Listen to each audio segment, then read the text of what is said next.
Hello दोस्तों, आज हमारे पास आहूजा कंपनी का SASA 5000 DP एम्पलीफायर आया है रिपेयरिंग के लिए। कस्टमर का कहना है इसमें नॉइस आ रही है। आपको दिखाते हैं और अब ऑन करके ये नॉइस आ रही है। इसमें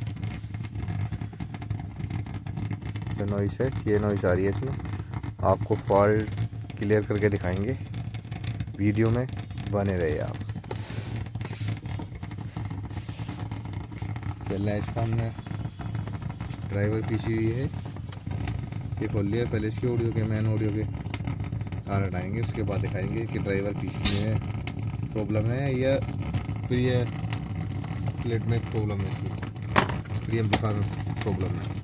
चलो बंद कर लेते हैं और फिर दिखाते हैं आपको।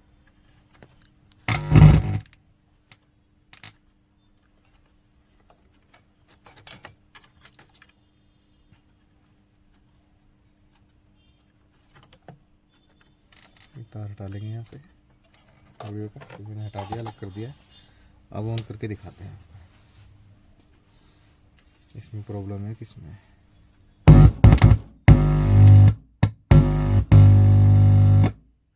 ये तो फ्रेंड ड्रॉप किया है इसकी PCB, ड्राइवर PCB। तो ये करके दिखाओ, ये दिखाओ।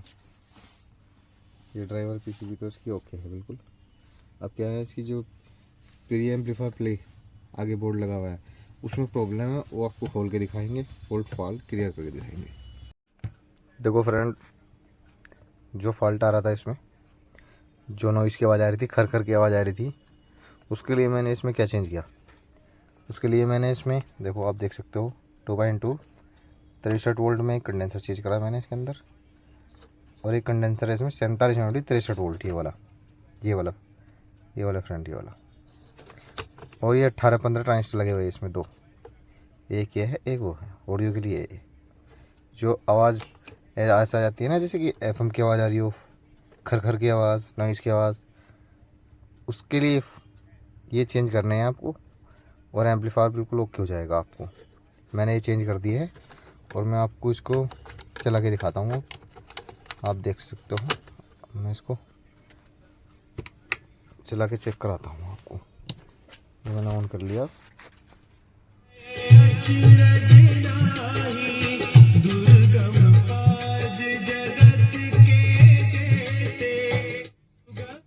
देखो, आप देख सकते हो, अब कोई आवाज़ नहीं है इसके अंदर, कोई भी आवाज़ नहीं है। स्पीकर है,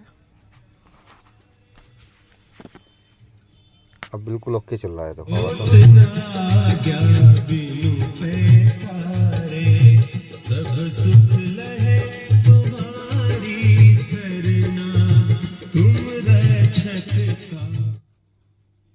बिल्कुल फॉल्ट क्लियर हो गए। वैसे आप ठीक कर सकते हैं। वीडियो को लाइक और शेयर करें।